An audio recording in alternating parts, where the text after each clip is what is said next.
Hello everyone, welcome back to another World of Warcraft video. So we're looking at the changes coming to Sunfury Arcane. It looks like Blizzard just dropped a bombshell on us.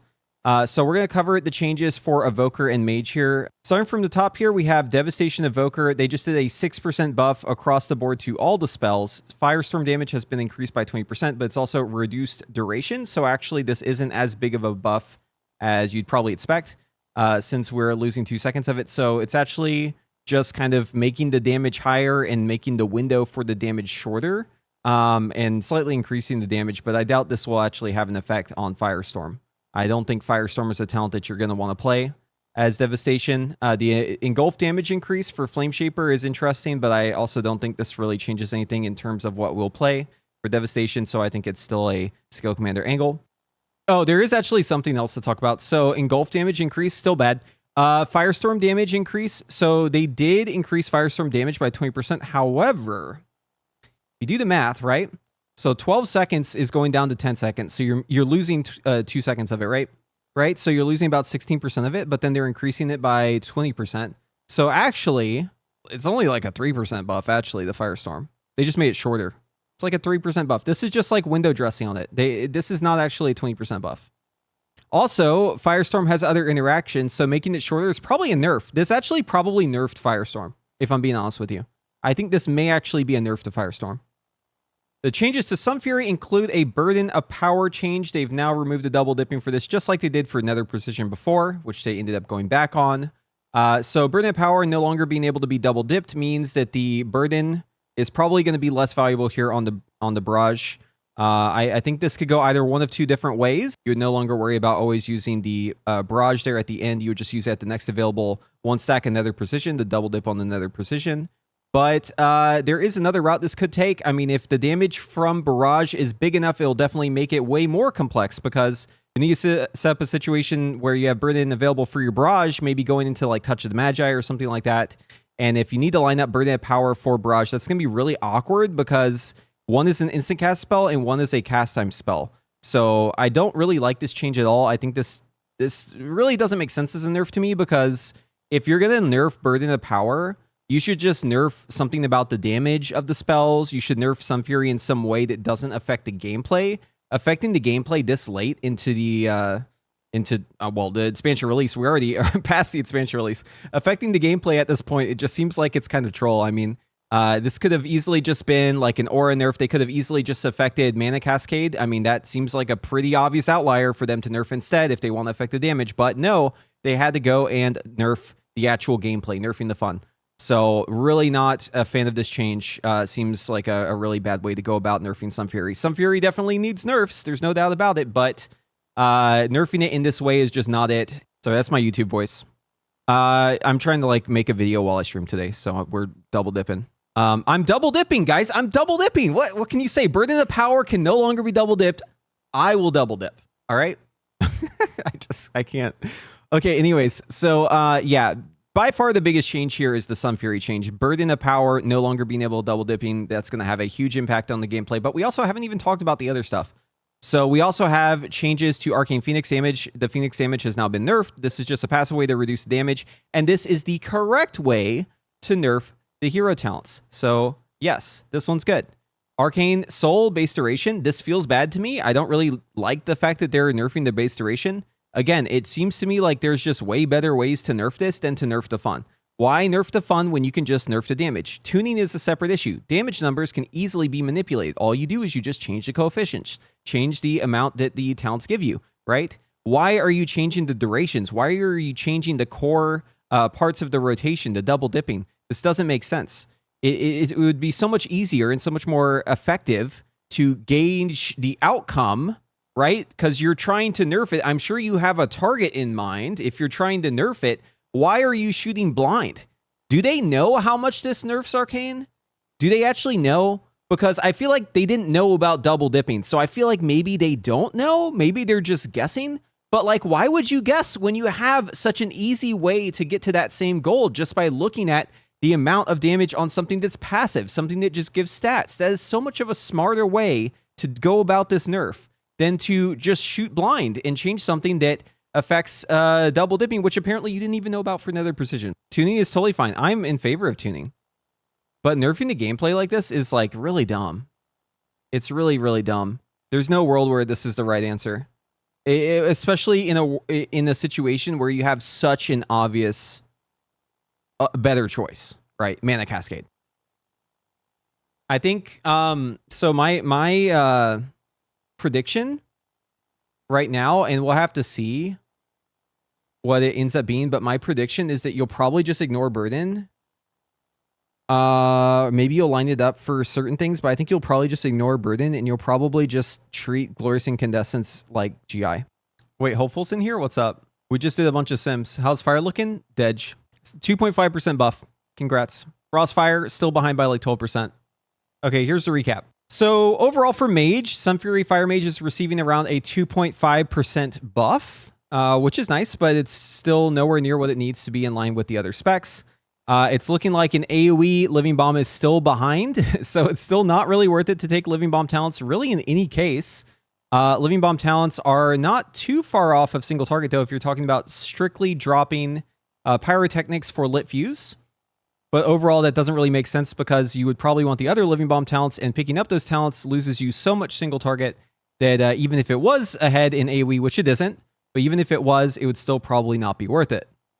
Frostfire Fire is still behind by at least 11%, and even though they buffed Frostfire Bolt damage by 25%, that is just not enough, even coupled with the Living Bomb changes.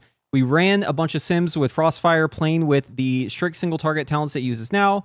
We ran them with more Living Bomb talents. We ran them in every case we could try to find, and in every case it came up short by at least 11%, if not more. So I think it's pretty safe to say that Frostfire is so far behind that there's just really no reason to play Frostfire. And it's still probably dead. It's still, I mean, in general, Fire is still a little undertuned, and nothing really has changed here, except for get a small buff.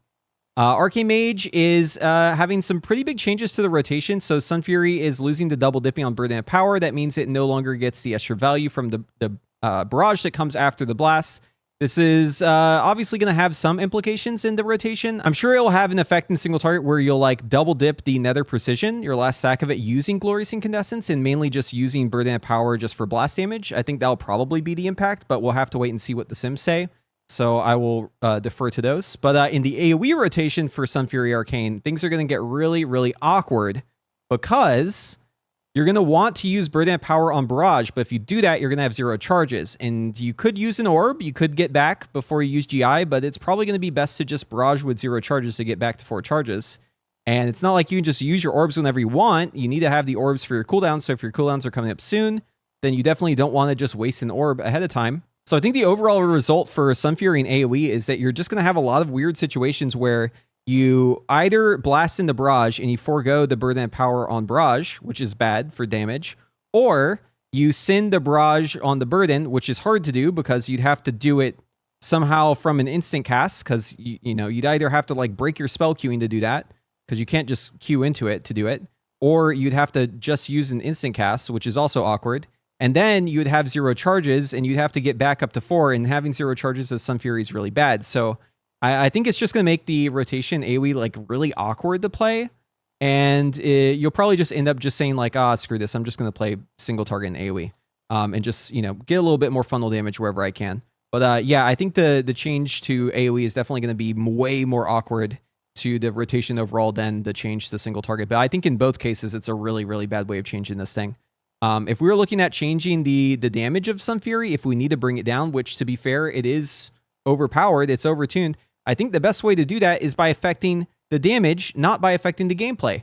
And we have knobs on this thing that we can turn. And also Devastation. So Devastation did receive a flat 6% buff. Firestorm also increased by 20%, but keep in mind that because the duration is now decreased by 16.6%, this in turn is only about 3% buff, really, in reality. And also, Firestorm is bad, and you shouldn't play it. And also, if you take the Firestorm talents, you're getting less Firestorm duration, which means that you are going to have less interactions with those Firestorm talents. You're going to have less damage on your Pyre if you're taking the talents to do that. So overall, this could be net neutral. This could be a nerf even, but it doesn't really change anything. And that's probably a good thing because Firestorm is a lame talent.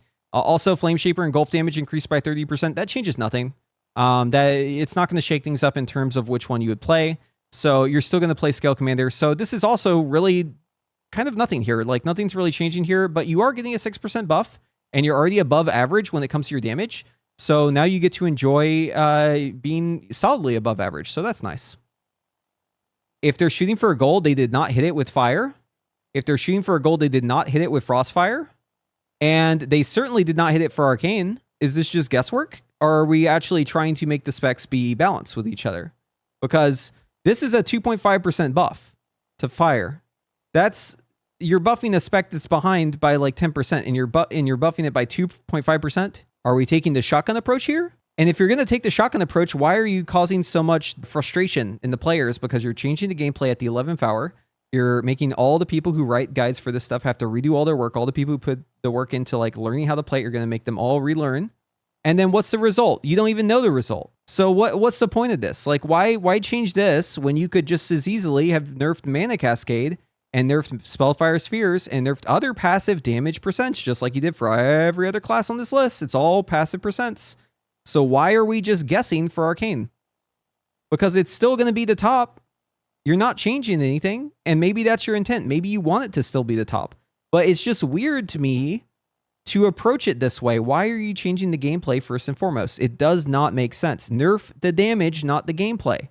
This is what every mage said whenever the Nether Precision thing changed. They were like, do not nerf this, nerf the damage, but don't nerf this. We like this. Don't nerf the gameplay. We like the gameplay. We are having fun playing it the way it is. Please don't nerf the gameplay. That's like all the posts, right? Except for like the trolls who are like, haha, Mage is getting nerfed. It's like all the posts are like, keep the gameplay the same. We want the gameplay to be the same. We just want the damage nerfed. We know you need to nerf us. Nerf the damage. Don't nerf the gameplay. Blizzard's like, oh, did I hear nerf the gameplay?